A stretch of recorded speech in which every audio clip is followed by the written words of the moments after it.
I'm delighted to be here with Father Joseph Fessio. As founder of Ignatius Press, I think really one of the most consequential figures in the last 50 or 60 years. So, Father, delighted we have a chance to visit and talk today. I'm glad to be here too, Bishop. Oh, good, good. Hey, listen, you're a California kid. I spent 6 years out in California. You were educated in Jesuit institutions as a young man, then joined the society when you're, about 20 or so? 20 years old, yes. Tell me about that. We're talking about 1960 or so, the years just before the council. What was it like? What was your intellectual formation like in those years? Well, we had the traditional formation at the time. It was a wonderful experience for me because I didn't, I was with Jesuits in high school and in college, but I didn't realize they prayed until I actually entered the novitiate. And I had a wonderful master of novices, Father Ralph Drendel. And there were 104 of us. Yeah, big group. Over 2 years, you know. But the first 2 years, of course, was mainly spiritual preparation, formation, the constitutions, and Ignatian exercises. Then philosophy, of course, we had a very Thomistic philosophical training.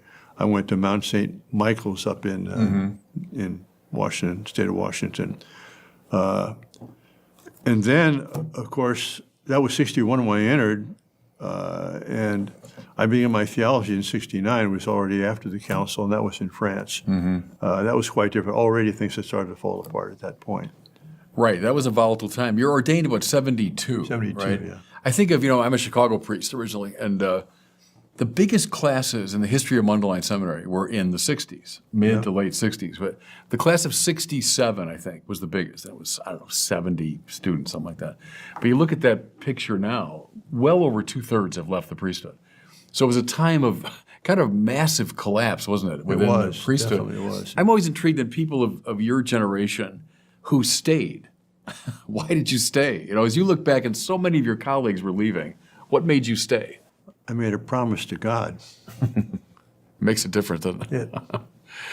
Yeah, because it was a demoralizing time for a lot of people, I know.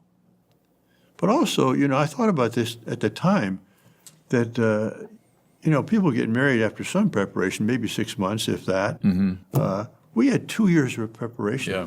What is a religious life? What are the vows? What's expected of you? What are the difficulties? And if after 2 years of preparation, we're 20 or 21 when we start, if we're going to be let out of the vows we make, why should someone who gets married and finds out that it's a lot different than they expected, why should they be held to their vows, Yeah. No, I think there's a great obligation on the part of vowed religious to be faithful to their vows as a strengthening factor for those who have made their vows in marriage. I think that's right, yeah. Right, the two enforce each other, don't they? Absolutely. Priesthood and married life. Tell me a bit about the exercises. I've had the privilege, 4 or 5 times in my life, doing not a 30-day. I must confess I've chickened out of a 30-day retreat. I've done the 8-day retreat a number of times, and I've always loved it. I find the exercises very rich. Tell me about your relationship with the exercises. Well, that's one of the geniuses of Ignatius, that there's nothing new in the exercises. Yeah. The way you organize, put them together, it's a way of finding out God's will in your life, and he's a master at doing it. Of course, it was inspired by the Spirit, I believe. Now, by the way, I made 30-day retreat 3 times. 3 times. Only twice you're supposed to, but I made one with the Lubach in just the 2 of us. He was your director? In Belgium, Oh, my goodness. Wow. In Belgium, but they wouldn't count that for my long retreat. But think about that. I had 30 days with Henri de Dubach giving me my long retreat, It was great. Give me one insight from that. So you're with one of the great figures of 20th century Catholicism. Give me an insight he conveyed to you during those 30 days. Well, I can't remember too many details, but I just remember at the end of the retreat, he said, Père Fessio, allez en avant, go forward, So that was my advice and my kind of charter from him, which I've tried to follow. That's Junipero Serra, too, isn't that? Siempre adelante. That's, that's his great motto. Well, that's interesting. That was the advice that de Lubac gave you. Listen, let's talk about him, because your life story implicates you in the lives of some of the most interesting people in the 20th century in the Catholic Church. And not just interesting, a lot of, but profound thinkers, really men of the church. I look back, Bishop, and wonder, how did this ever happen? Yeah. It was the origin. You mentioned Father Michael Buckley, Cornelius Michael Buckley before. Right. I was at the University of Santa Clara as a regent In the Jesuit formation, you got your spiritual formation and vision, then a couple of years of philosophy, and in between, you teach at a high school or at a college, and then you do theology. So I was in Santa Clara University as a regent, a mister they called us, a scholastic and unordained Jesuit in formation. And Father Buckley and I they called us the Fessio Buck Productions. We put on various things. We had a program for young kids in the East Bay, East San Jose, who were disadvantaged kids. And it was the 60s, okay? And I'm trying to grow a beard and trying to play the guitar, and neither one very successfully. But my superior, the rector there, Father Copeland, was a former World War II chaplain, very straight down the line, man of regulation. And I found out by the grapevine he didn't like my growing this beard.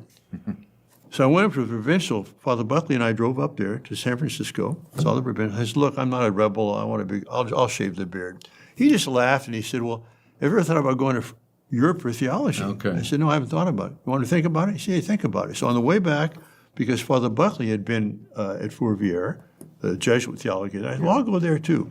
So that's how I got to growing a beard. Led you to got me to Lyon, and Fourvière, which is a theology. Then I got to Lubac. And at that time, this is after the council, 5 or 6 years, and he was démodé, he was old-fashioned. And but I was very impressed by him, and here we are in the city of Saint Irenaeus, right next to his cathedral or his church. And so he became my mentor. And he was injured in World War I. Seriously, right? He had serious head. Very serious shrapnel head injury. In fact, he probably has the record of being the longest, the Jesuit in the longest novitiate, because he was a first-year novice before the war started. The war began. He was 5 years mobilized, in World War I, and then he came out and finished his second year. But because of that injury, he couldn't always go to classes when he was studying philosophy and theology. So he stayed in his room and he read the entire Patrologia Latina et Graeca by Mina. Now, for those who don't know, this is a great scholar of the mid-19th century who collected all the writings of the fathers, the Latin fathers, and they were in Latin, and then the Greek fathers in Greek with Latin translation. It's 100 volumes, I think, something like that. 100 library shelf. So he read the whole thing. Just think about that. I mean, immersing himself, and that really led to him, I think, being such a profound thinker and a great mind of the church. And when you met him, so it's in the early 70s, he would at that time have been in 76 his years 70s, old. right? Having been through an awful lot of drama in his own life, beginning with World War I, the Jesuits, emerging as a major theological figure, and then enduring a lot of harassment, you might say, from people within the church, even being silenced effectively. That's right. In, the 1950s, just before the council. It was just, actually, he wrote Sur Naturel in 1946, right after the war, and paper was very short. In fact, I saw one of the first printings of this thing where the first half was on shiny paper, the second half on kind of rough paper. So it wasn't well distributed, but there were people in Rome that were upset with what he did, and they had him silenced, Garrigou-Lagrange played a role, didn't he, in some of that? I think so, but it was Boyer, B-O-Y-E-R, I think, who was the main player in that. Not Bouyer. Boyer's different. Right. But, de Lubac is up for canonization, right? He's being considered. Yes, his cause has been introduced. That's right. I think if he's canonized, I pray that he is, it would be because of those years, right, where he showed extraordinary patience. He didn't go into open rebellion against the church. He didn't, engage in polemics. He. No, in fact, I heard from Father Bernard Cespoe, who was a professor there at the same when I was there, that when this happened, de Lubac had not been teaching, but had been writing, and he was told by the general at the behest of the Pope to cease teaching, which he wasn't doing anyway, and cease writing. And in those days, maybe still, after lunch, which is the main meal, they go down into the basement area and they have these little demi-tasses of coffee. And cigars, usually. Yeah, cigars, coffee, which is thick as like engine. Like taking medicine, right? Okay. But they were all very upset and they were complaining about the Pope, and they were criticizing the Pope for doing this.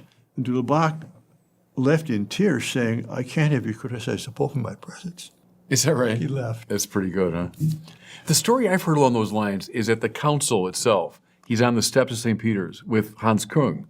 And Hans Kung was just going on about how terrible this had been, what had been done to de Lubac, how unfair it was, and how the church.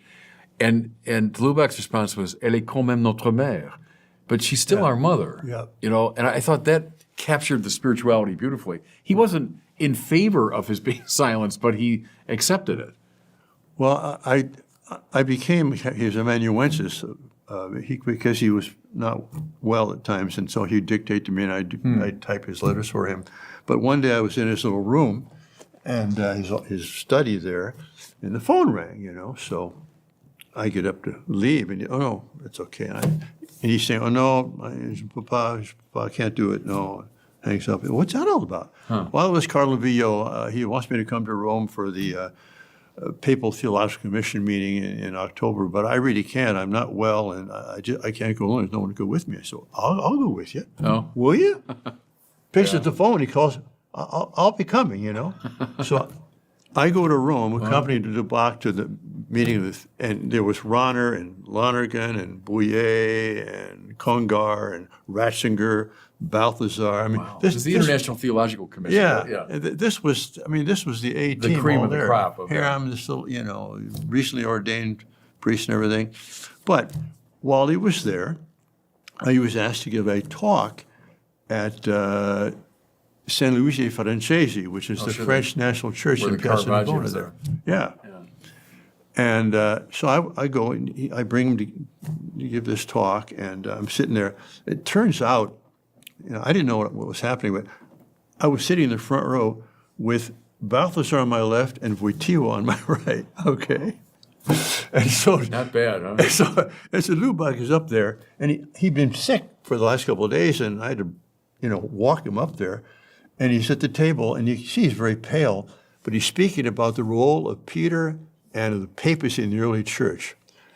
And, as he's speaking about Peter and speaking about the papacy, you could just see him kind of come to life. It was like watching the resurrection, And he finally, it was over standing ovation. He grabs, he says, we have to go outside. And he grabs my arm, we walk outside. He says, J'ai fait mon devoir comme Jésuite. J'ai défendu le pape. I've done my duty as Jesuit. I've defended the Pope. Yeah. Because this was under Paul VI, who was criticized quite heavily. Anyway, but that was. That's still a basic Jesuit task, isn't it? I mean, to stand in solidarity with the Pope. Yeah. No, he was a great man of the church. I mean, and wonderful scholar, sense of humor. I attended his funeral mass. You did? I was a student in Paris, doctoral student, and de Lubac had died. And so the funeral was at Notre Dame, and so I walked down there, no idea if I'd get in, anything. I thought, I'm just going to go. I went up to the door, and I was stopped, and the guy said, are you a member of the family? And I said, no. And he said, est-ce que vous êtes théologien? Are you a theologian? And I was a theology student, so I said, oui. And they brought me, and I sat in this wonderful seat. I'll never forget it. It was very moving. He came, the body in a very simple wooden coffin with his cardinal's hat on top. Yeah. But it was Cardinal Echegaray spoke afterwards. Okay. And he recalled, when you mentioned Wojtyła, I thought of this, because Wojtyła becomes Pope, and he visits the Institut Catholique to speak to the faculty, and de Lubac is kind of in the background. And Wojtyła notices him, voilà, le père de Lubac. And he bowed his head like this to him. So Echegaray says at the funeral, so once again, in the name of the Pope, I bow my head before Père de Lubac. So, I mean, not a dry eye in the house. And then they rang the deep bell at Notre Dame, which they rarely rang. So, no, it was a great privilege to be present for that. What was it? I'm just curious, what was a seminar with de Lubac like? So you're around the table with him and some students. Actually, no, he wasn't teaching, no seminars. It was just one-on-one? Just one-on-one. What was that like? So you're with him in a room and you read a text together or something? Yeah, and I would, ask him questions about things he had written. And, most of his books, the bottom half is, apparatus, footnotes and stuff. Right. It's the only part of the page is text. And I mean, once he'd done a new book and I read it and I thanked him for it. Oh, there's nothing there but I'm just quoting the fathers.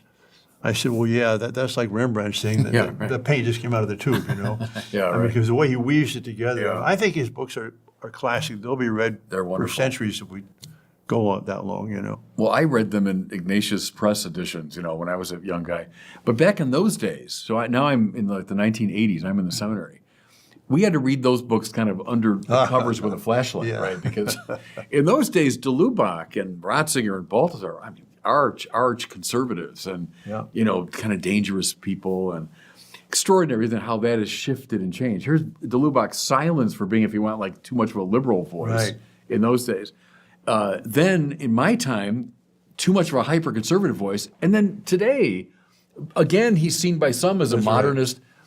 I think the church kind of shifting in odd ways around But him. he Balthasar, de Lubac, Yeah. Ratzinger, Bouillet, they're in the center, deeply Right. rooted in tradition, and yet open to newness. I mean, look what Right. Balthasar did in his whole theology Yeah, of yeah. aesthetic. I mean, wonderful. And yet, who could be more rooted in the tradition of the church than Right. Balthasar? Maybe one more question about de Lubac, because I'm curious to get your view on this. John Milbank, some years ago, said Rahner tended to naturalize the supernatural. De Lubac supernaturalized the natural, and that makes all the difference. I think that's a good And it's one of way those lines that stuck in my mind. It's like, yeah, that's helpful.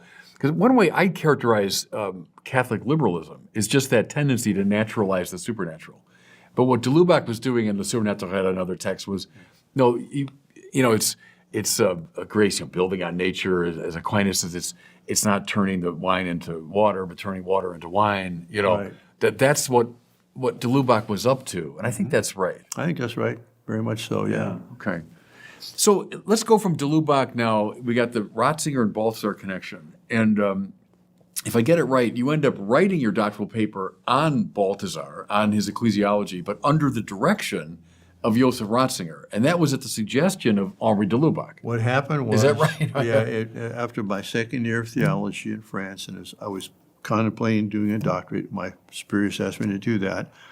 And I asked Father de Lubac, I said, well, what we suggest I write on? He said, Hans Joseph Balthasar, the greatest theologian of our time and perhaps all time. And he was a very measured man. He de Lubac now is. De Lubac, yeah. right. For him to say something like that, well, okay, that's good. Well, where should I do it? Well, there's a fine young theologian in Regensburg, Professor Ratzinger. We're friends. I'll write him on your behalf, because Ratzinger was overwhelmed with people wanting to study under him, But de Lubac wrote on my behalf, and then Ratzinger accepted me as a student. So I went to Regensburg and was taking classes I was in seminars with Ratzinger in his classes, and then he was my doctoral father. Take me to the first time you meet Ratzinger. What was that like? I don't remember. No, but you're in Regensburg and you have an appointment with him. He's young at that time. He would have been only 40s. What, 40 something, Yeah, right? something like that, yeah. So you meet, what was your first impression of Ratzinger? I don't remember my first impression, but I remember my impression. Your second impression. I mean, he's a public figure, so everybody knows now what he's really like, who wants to know. And that was just wonderful, warm, gentle, friendly, good sense of humor. I have a friend who was with me there as a doctoral student, Father Vincent Toomey, who was sure. an Irish priest, wonderful Irish priest. And he had been with Rahner the year before in a graduate seminar. And he said, the Hauptseminar, where you got 8 or 10 or 12 of the graduate students, and one makes their presentation, and then they discuss things and so on. He said, well, in Rahner's seminar, a student made a presentation, and for the rest of the 2 hours, Rahner would talk. With Ratzinger, because we were there together, a presentation we made, he'd say nothing except he'd ask people, what do you think? What do you think? Especially a lot of students who weren't naturally German speaking, like myself. My German was terrible. So he'd say, Fessio, was denkst du, was denken Sie? And so he made us all talk. He listened. At the end, he'd kind of lean back and in 2 or 3 long German sentences summarize the whole 2 hours, just putting things in the right proportion, the right emphasis. It was like a symphony, just the grand finale of a symphony he produced there. It was phenomenal. His ability to listen, to grasp what everyone was saying, and to kind of weigh it all and put it together. It was really beautiful, wonderful experience, which, by the way, when John Paul II asked him to oversee the catechism, that's perfect, He's the perfect man to be able to bring not only all the teachings of the Catholic Church together in one place, but to organize it in a way that gives everything its hierarchical value. It's beautifully done. And it's interesting, you talk to bishops of a certain age who would have known Ratzinger when they went for their ad limina visits. That's exactly what they said. That, bishops around a table, they'd each share something Yeah. about their diocese. He would listen very patiently, and then at the end, perform that little symphonic move, right? Yeah. Of getting it all. So he never lost that touch. No. And the skill, with summary, the precision of language, all of that. I've seen films of the young Ratzinger speaking, and they are extraordinary. Whether it's in German or his beautiful French. He had great French, very good English. An extraordinary performer in that sense. I mean, he was just the master of that situation. But how often would you have the seminar? Once a week? Was it once every couple weeks? Oh, the seminar.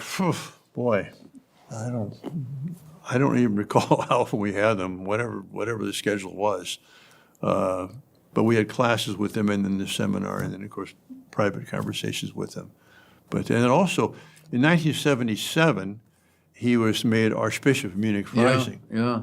And he had about 50 doctoral students that had been there, in the last 10, 15 years. And so we decided, well, let's try and have a continuation of this in some sense. Right. And so we formed the Schülerkreis, Right, yeah. a group of his former So students. you were part of that from the beginning of it. You were part of that Schülerkreis. Yes, I was, because Yeah. I finished my degree in 74 or 75, finished the course in 74 and the writing in 75. And 77 was he stopped teaching because he became Archbishop. Unlike you, who continues teaching while you're a bishop. But I remember at the time there was another one of my classmates was Father Schönborn, Father von Schönborn at the time, now Cardinal Schönborn. So we were both there with Ratzinger. Schönborn did not do his degree under Ratzinger, but he was there for a year. And we were at one of these Schülerkreis weekends. Every year we'd have a weekend at a monastery. We'd have Mass together. We'd have meals together. We'd have a seminar where someone invited him to give a little talk. And he'd give the homily at the Mass. And it was the 21st Sunday of ordinary time where the gospel is about the 11th hour workers that get paid the same, Yeah. And he gave a homily which I've never forgotten. And every time I see that gospel now, I think of that homily. And 20 years later, after Schönborn had become cardinal, he and I were both down at our friend's place in Southern California, Judge Bill Clark, at his chapel. And I read the gospel, and it was that gospel. I thought, I thought about that homily again. I sat down, and Cardinal Schönborn began to give his homily. And he said, 20 years ago, Joseph Ratzinger gave a homily on this text, and here's what he said. And he said the very same thing. Yeah. And It what was impressed that? Both of you. I can't say it as eloquently as he did, but basically, he's saying, the people that worked all day in the vineyard were upset because of the people coming the last moment and getting the same reward. And they resented that. But they shouldn't have resented that, because those of us who had the joy and the blessing of being in the vineyard all day with the Lord from the beginning, suffering with him, rejoicing with him, eating with him, working with him by his side, we have nothing to complain about. We've been there the whole day. Yeah. Anyway, it's a beautiful homily. Yeah. We had the privilege of being with the Lord all that time. Yeah. So why complain about it? Yeah. I know that chapel in California, Judge Clark's chapel. Oh, yeah. I was invited to say Mass there when I was out in California. Oh, were you? It's Okay. up on a hill, as I remember. Yeah, You're but coming hills. along and way up on this hill on with the a brow of the commanding hill, yeah. view. And Clark, who had a big impact on Reagan, didn't he? Oh, you did? He In made great- Reagan pro-life. Right, and shaping his imagination in a more religious way. I got twice to the Reagan Ranch when I was out there, because it was in my region. And I was struck by the Catholic symbols in the Reagan Ranch, and the impact that man had on this very important political figure of the last 50 years. I'm glad you mentioned that. Ratzinger, man of the council. He's a young Peritus under Cardinal Frings, right, at Vatican II. Would have been seen as one of the kind of young Turks, the more liberal-minded people, along with Kungs, Gillebecks, Rahner, and company. What would you say was his dominant idea in regard to the council? Because I think of him and Wojtyła as great men of the council. They knew it, they were there, and they wanted to give it the proper interpretation. What was central, do you think, to Ratzinger's sense of the council? Well, First of all, in my own coming to know him, having been mentored by de Lubac and the reading of the massive work of Balthasar, I thought that Ratzinger was kind of a young popularizer, Right. Not necessarily an original thinker, but Yeah.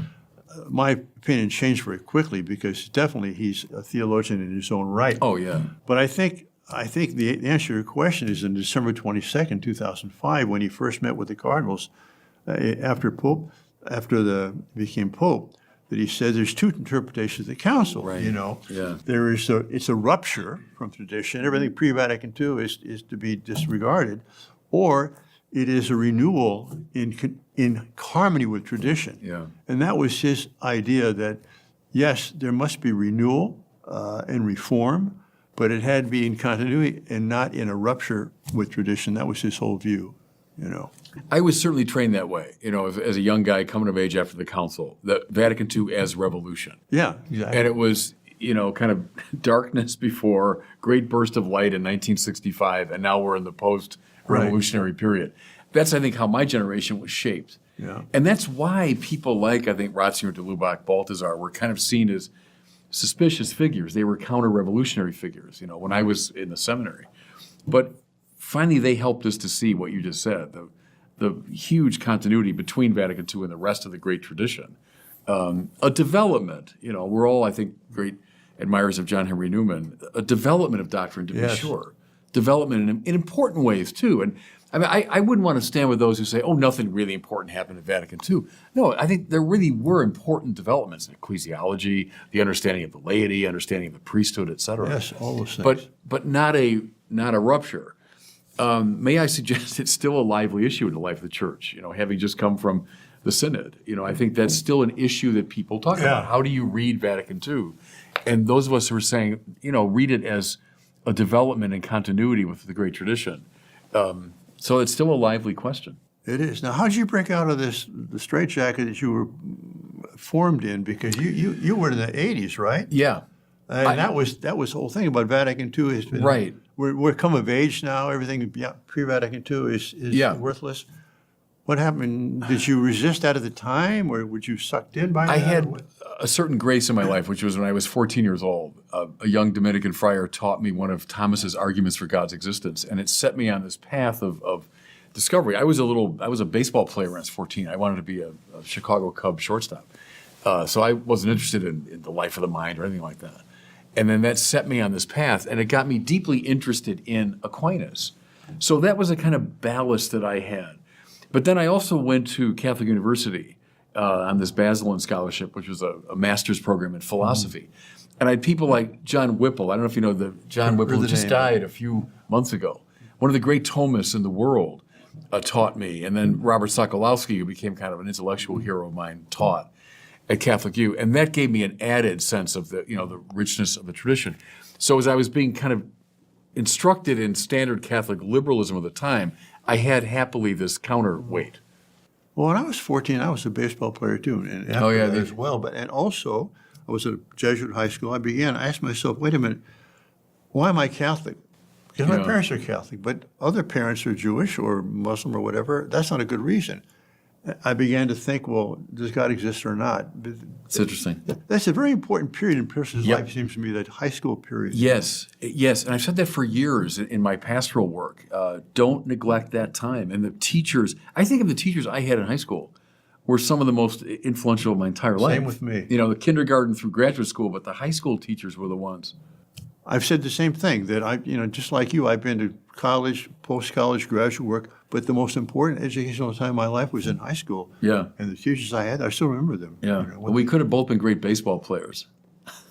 I hit 435 my last season. How about you? What were you batting? I hit 435 my last season. Oh, my goodness. Yeah. When I was in Little League, I was a very good hitter, and then my eyes started going bad. And I could tell one season my batting average plummeted. And then we went to the eye doctor. I couldn't field. I was a klutz in the field, And I was a shortstop, and I was a good hitter. But then, as I say, my eyesight started going. Yeah, well, it put me in right field as far away as you get from any action, Yeah.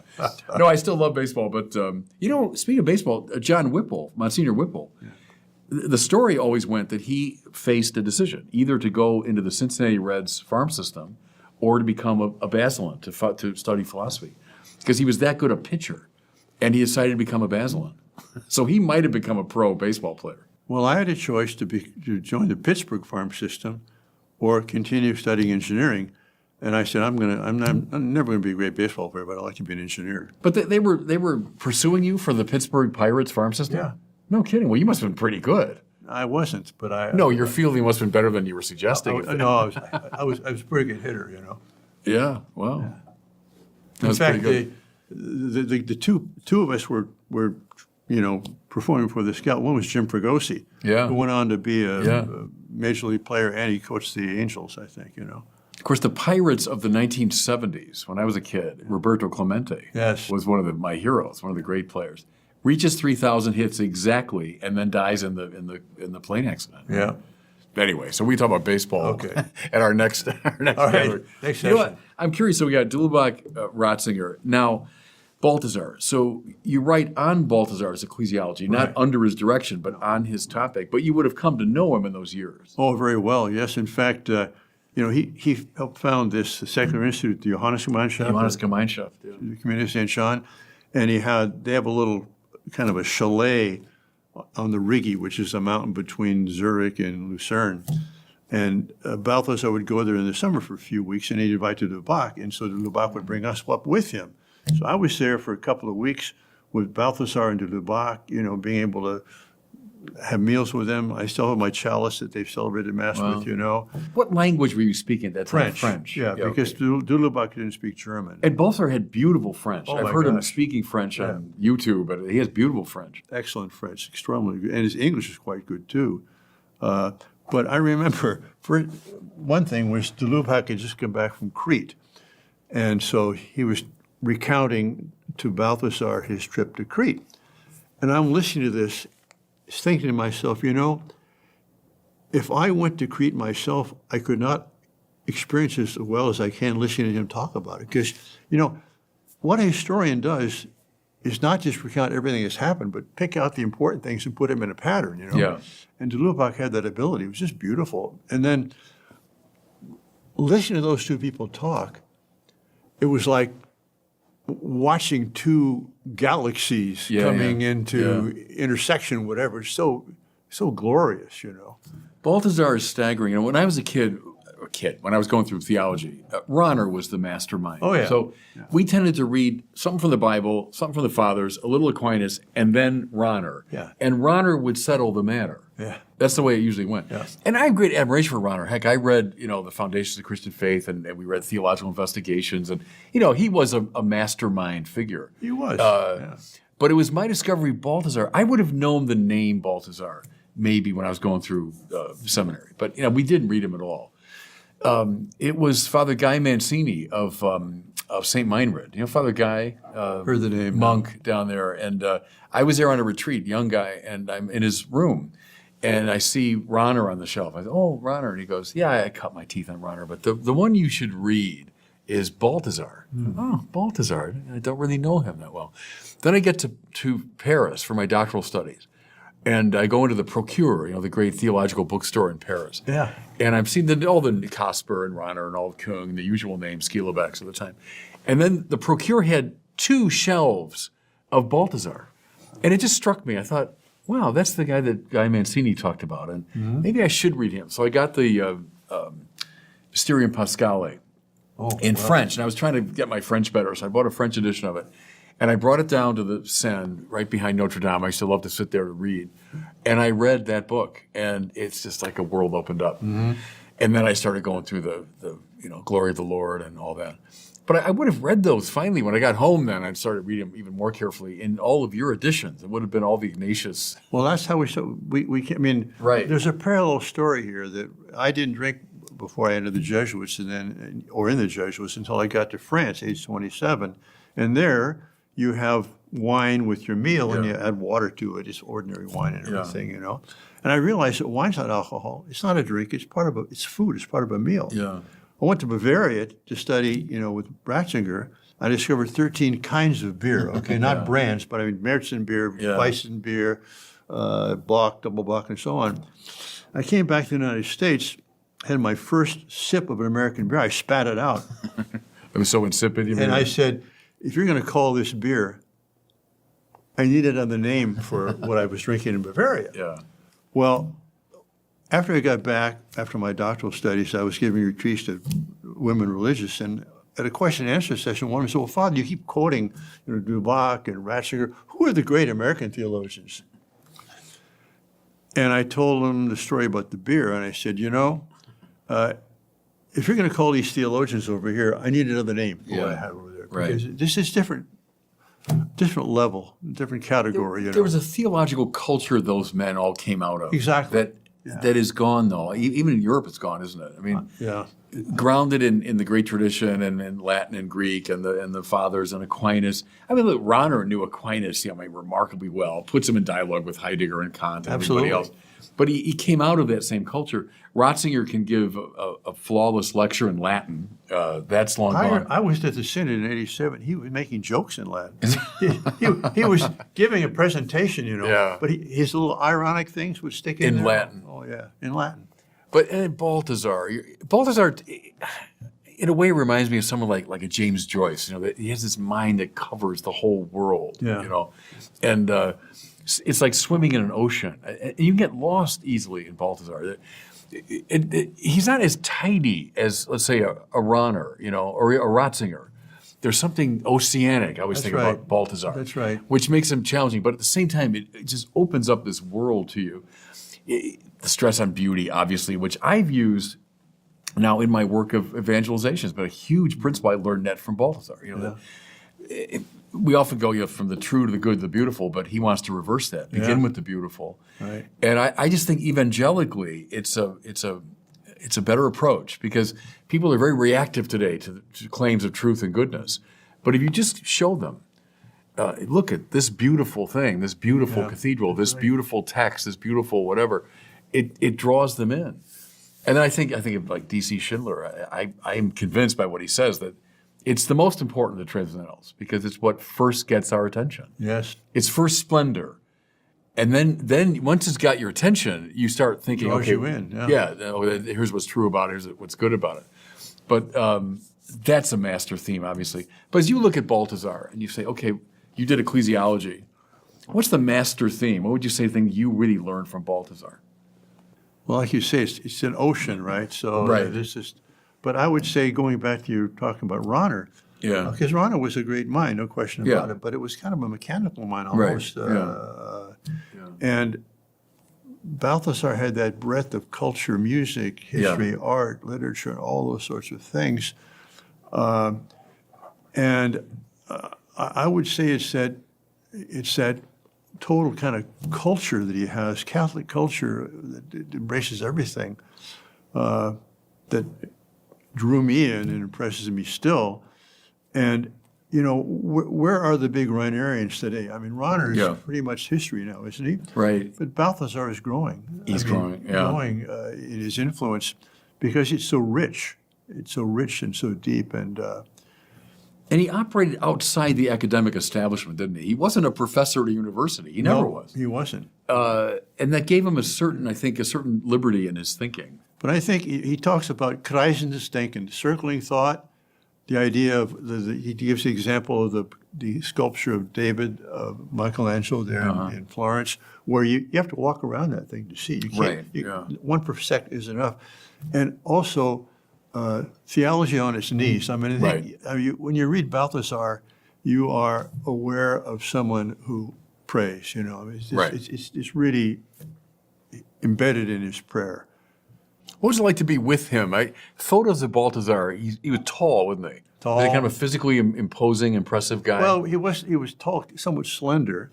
And he had kind of a shyness to him. Yeah. A very kind of aristocratic, but shy. But always he was warm and friendly. And I remember, up at this little chalet, he says, well, have you ever read The Bridge of San Luis Rey? Thornton Wilder. Thornton Wilder, yeah. No, I said, no. Of course, he read everything. He read all of Agatha Christie. In all the different languages. Oh, you should read him, He calls back to Basel and has the book set up for me, so I can read Thornton Wilder. That's just how very, very kind. Oh, another thing. I went, this is after Ignatius Press started. I was traveling through Basel. I stopped to see him and spend the night. And someone gave me this book by Manfred Hauke called Women Priests, ? About 500 pages. And so we had dinner in the evening, and I said, well, what do you think about this book? Well, let me take a look at it. So I gave it to him. And then we went to bed, and this is about a 4-story building that he has, his apartment type thing, but he has the whole thing. And every wall of every room was lined with bookcases, you know.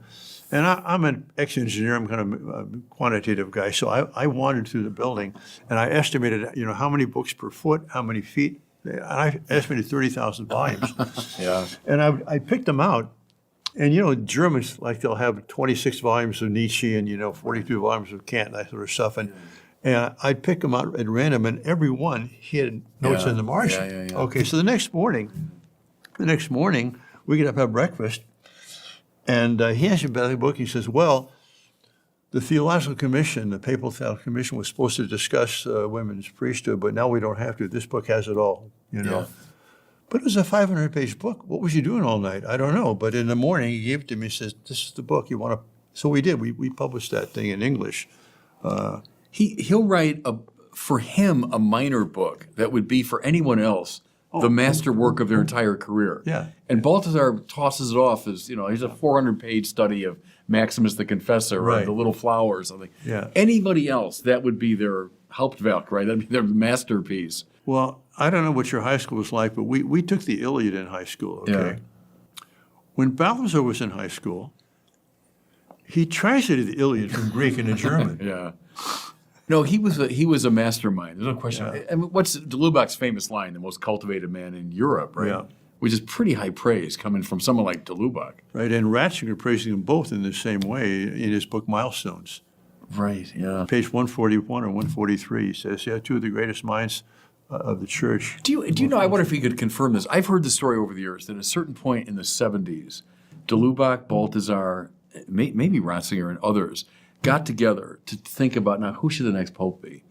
And that they identified Wojtyła, that he would be a good candidate. Have you ever heard that story? I don't know about that story. I know they did get together to start Communio magazine. Well, of course, Communio, yeah. That's for sure. Yeah. And I do know I was, after he became cardinal, I was stopping through Paris, and I came on the night flight, so I wanted to celebrate Mass. I went up to visit de Lubac and Rue de Sèvres, and he had a little suite there with his little sleeping quarters and his study, and then a little chapel. And I said, could I say Mass in your chapel? Of course, you know. Cardinal de Lubac in his 80s served my Mass on his knees. He was cardinal Anyway, at the time. Mass is over. Yeah. He goes into the restroom, and I'm standing there, and I see this dossier there. It says, correspondance papale, you know, like papal correspondence. Oh, what's in there? You know, I open that thing up, and Are you over? and there's letters from him and Wojtyła, you know, before Wojtyła was pope. Oh, and I got a card from him too. When Wojtyła was elected, I got a card from de Lubac saying, "Thank God we have a Humani Vitae pope." That's what he said. Is that what he said? Humani That's Vitae interesting. pope, yeah. I wonder, what was it like for you, 1978? So I'm 18 years old, the year of the three popes. So to me, it was like, oh yeah, the popes died and a new pope, and you know, I was interested, but in a sort of external way. But you, who knew all these people, what was your reaction when Karl Wojtyła came out on that balcony? Well, that was 78. 78. I was teaching. Yeah. You would have met him at that point, and you knew all his friends. And, I had met him, but didn't know him that well. I mean, Yeah. I hadn't really talked to him or anything. You know, I was happy. I didn't know much about him though. yeah, okay. But when Benedict, when Prince Ratzinger became Benedict. pope, that was I remember that very well. Yeah. I mean, I was because I was confident he'd be chosen because there was no one else. Yeah. There was no one else of that stature. You know. Well, the cardinals especially knew that. So in the outside world, the Panzer Cardinal and all that nonsense, but the cardinals who had been dealing with him for Exactly. years knew all of his great gifts and That's right. strengths and his balance and his moderation. That was the advantage of him being a curial cardinal for so long that all the other cardinals had got to know him, who he really was. You know. Right. Oh, no, I remember 2005, yeah, and the death of John Paul and how dramatic that was, and his Yeah. funeral, and extraordinary. I had the privilege twice. I was a scholar in residence at the North American College in Rome. I was working on a book both times. But I would, in 2007 especially, Benedict was doing talks on the Church Fathers. Yes. And I always made a point, whatever I was doing, I would get down to St. Peter's Square to hear him. And what invariably struck me was, this is a church father talking about the church fathers.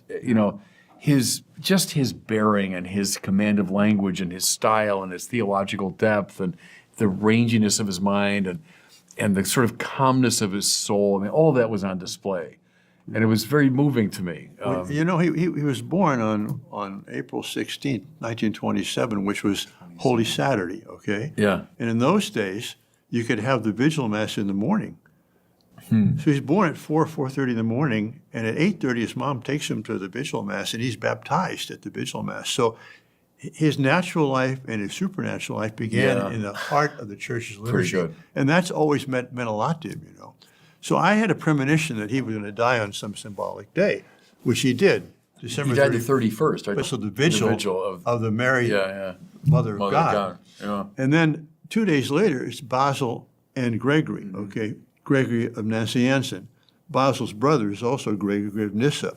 And those three men, saints, fathers of the church, doctors of the church, in the 4th century, which is the Arian century of the disasters, in the church. And I thought to myself, I'm willing to bet that before too long, a century or so, we'll have 3 more doctors of the church. There will be de Lubac, born in 1896, Balthasar, 1905, Ratzinger, 1927. The 3 of them were close friends. Yeah. They corresponded. They mentored each other in a certain sense. I think those are 3 great men that are going to stand out for the rest of church history, just like Basil, Gregory, and Gregory. Yeah, honestly. I agree with that. And I'm thinking of, the one that's currently up for that, Newman. We bishops just, decided to ratify what the English bishops had said. Let's make him a doctor of the church, and we all voted. Yeah. I think there was 1 vote against it. I don't know who it was. Really? All the bishops voted, except for 1. But and Newman was an influence on all 3 of them, wasn't he? Absolutely. Yeah. Of course, yeah. It's been said he was the most important non-present figure at Vatican II. That Newman was kind of haunting the minds of so many of the great players at Vatican II. I think Mueller and Shaban in a sense too, but that was more in the background. Yeah. Shaban is somebody that I've only in recent years really discovered. And talk about another sort of mastermind figure Yes. who died young. Shaban was only in his 40s when he died, right? Yeah. But that's an impressive mind. And Ratzinger loved him. That's right. Ratzinger was very indebted to Shaban. I could talk to you theology all day. Let's talk a little bit about Ignatius Press. So you come back from this heady experience in Europe with these great figures. You've taken in their thought, but also their personalities. You realize how important they are for the life of the church, and you say, look, we got to publish these people in English to make them available to an American audience or an English-speaking audience. And you pulled it off. I mean, it's been a massive success, hasn't it? And indeed has fulfilled that mission, then gone beyond it, but certainly fulfilled that mission of bringing these people. As I say, I would have read all these folks in your editions, So mission accomplished that way. Tell me about the beginning of it, though. Opposition to it, difficulties, obstacles as you were getting that going? Well, it started, I met this wonderful Catholic layman when I came to San Francisco, '74, John Galton. We're still good friends. We used to get retreats together and so on. We had a reading group. And in this reading group, we take different texts and stuff. But from time to time, I would bring in a book by Ratzinger to Lubac, and I'd translate a few paragraphs for them. And John said, Father, he said, this is too important. This should be available in English for everybody. So that's when we started. Well, the first thing we did, we wanted to translate Balthasar and Andres von Speyer, his directee, the mystical woman there. Yeah. And Balthasar told me to get in touch with Erasmo Leyva Merikakis. Oh, sure. Marvelous. Yeah. Biblical commentator. And at that time, he just finished his doctorate at Emory University in Atlanta, Georgia. That's and so he translated von Speyer's book, They Followed His Call. And we submitted that to St. Paul Press in Staten Island, and they published it. But every year in San Francisco, at the institute that I started there called the St. Anne's Institute, we'd have Frank Sheed come and give a talk. Because Frank great Sheed Frank lived in New Sheed. Jersey, but he was from Australia, so Yeah. he'd go back and forth every year through San Francisco. Yeah. So we'd have Frank Sheed talk to our students. And so one of those times, after we'd given this translation to St. Paul Press, I was walking with Frank Sheed. I said, well, Mr. Sheed, do you think that we should continue, translating and having others publish this, or should we start our own publishing house? Oh, by all means, start your own, but be ready for 10 years of grief. Oh. So this woman You who would know, huh? yeah. So this woman who I'd been giving spiritual direction to, Carolyn Lemon, and I decided we got a grant from the Durancy Foundation in Milwaukee. We went to the library. None of us knew how to make books, but I mean, we picked out the books we liked the paper. We picked out books we liked the typeface. Picked out books we liked the size, and we decided we're going to use The best of all National those. paper. We're gonna have books of this size, and we're gonna use Bembo font. And so that's how we started Ignatius Press, kind of as amateurs. Well, we're still amateurs in a sense, but and it grew from there. However, if we'd had to survive on selling Balthasar and de Lubac and Yeah, so on, right. It wouldn't have survived. but Tony Ryan from St. Paul, Minnesota here, came on 2 years later, 1980, as our marketing director. He had a young family, and he wanted to have more family material. So he actually went out and bought these videotapes, and we resell them. And Ignatius Press became the largest distributor of Catholic videos, I think, in the world, if not just the country, because of Tony. Of course, that brought in the income. Sure, yeah. And then after that, we had more authors on different topics. And so now we still sit around a table every month and decide what we want to do. And two criteria. Yeah. One, do we like it? And two, will it help the church? Yeah. So novels, like Michael O'Brien's novels, have become very popular. Father Elijah, I read, many Yeah. years ago. Yeah. So we're blessed. We're very blessed. You know, I'm thinking of something. William F. Buckley, when he was getting National Review going and trying to recruit writers for it, Yeah. and a guy would say to him, "Oh, no, Bill, I've decided I'm going to stay in academe," or "No, I'm going to go back to the university." Buckley always said, "Out of the arena." Like he had very little respect for people that just wanted to do full-time academic work. He liked people that combined the academic and the institutional, if you want. They were still kind of in the game. Yeah. And I think of that a lot, with my own work with Word on Fire, and which is trying to imitate in a way what you did. But the combination of that, of doing the Competing with us, that's okay. it's- Friendly competition. There's plenty out there to publish. Yeah, That's right. Yeah, but No, it is great. I want to interrupt you there.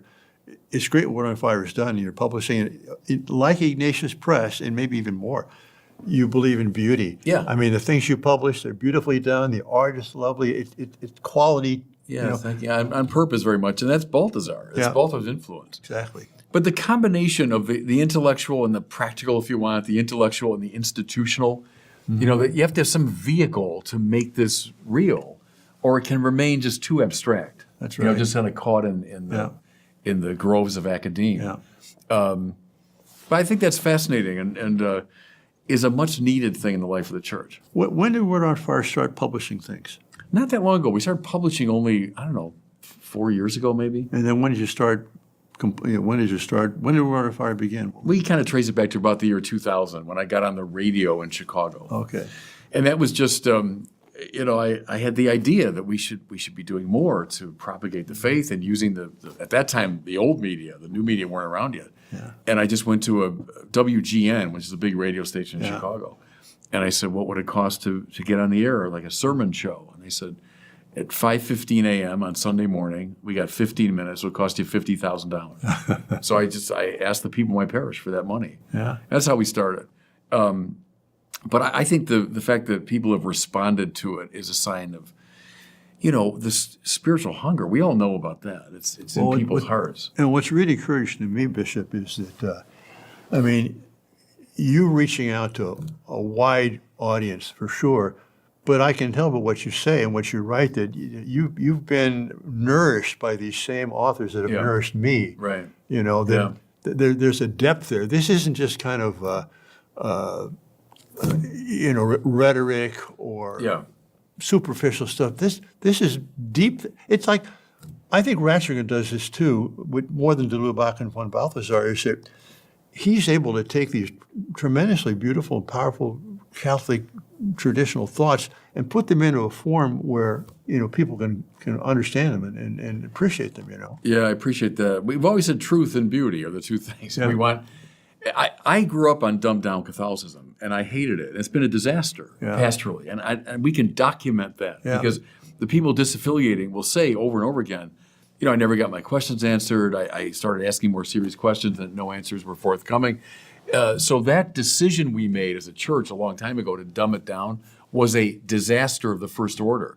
So truth, but then beauty is the other element, and I learned that from all these great people. Hey, can I ask you one more thing? I know I could talk to you all day. We're running out of time, but the Jesuits. I will tell you a story from a couple years ago. I was invited by the Jesuits in Chicago, the provincial there, or the leader of the group there, and it was the guys who've been through tertianship, right? So they're ordained, and they've been out now doing some other specialized work.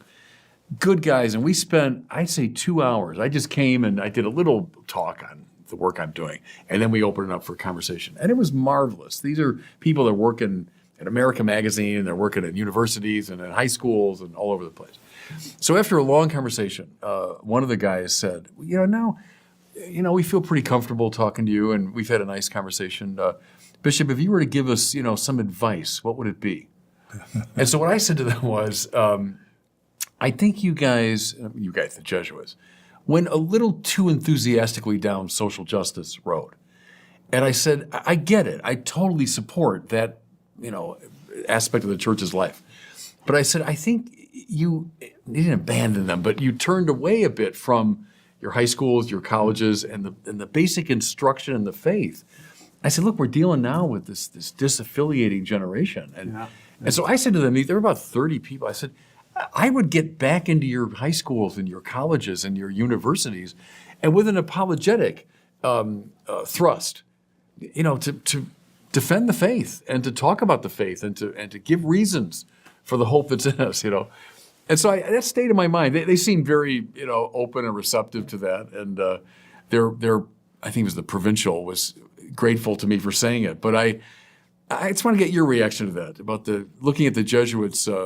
Well, we'll see. I mean, who's the major figurehead or the face of the Jesuits today?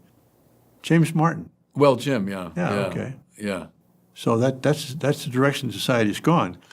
But to bring this kind of full circle, this nice round table, we make a circle out of this, social justice. I mean, de Lubac's first book, Bain book, Catholicism, on the social aspects of doctrine, I mean, with that appendix from the fathers of the church, I mean, there's the social doctrine of the church rooted in the dogmatic, core of the church. Beautifully done. No, that's helpful. That's a good point, because you're right. That text, which was hugely influential on a lot of people, and when I read it, it was one of those texts that just, it opens your eyes in a fresh way. But you're right. It's all about the social implication of every doctrine of the church. And to bring up another book, Drama of Atheist Humanism, which Joseph Pierce and Vivian Dunard have been discussing on our Forum Book Club. That's a marvelous book. That's never going to get old. And he's talking about the 19th century, which laid the foundations for what happened in the 20th, and we're going through now, the secularization, this idea that we can have a humanism without God. Yeah. Well, what happens with that? You destroy man. And he shows it. He just lays it out. So I think if the Jesuits would be more influenced by someone like de Lubac, they would have, I think, a better influence on our culture. Mm-hmm. Yeah, that makes sense. And that's, again, his ongoing impact and all three of these gentlemen that you were so privileged to know. Yeah. Listen, thank you for taking the time today. Sure. Thanks for having me. With us. I enjoyed every minute of the conversation. Likewise. God bless you, Father. God bless you.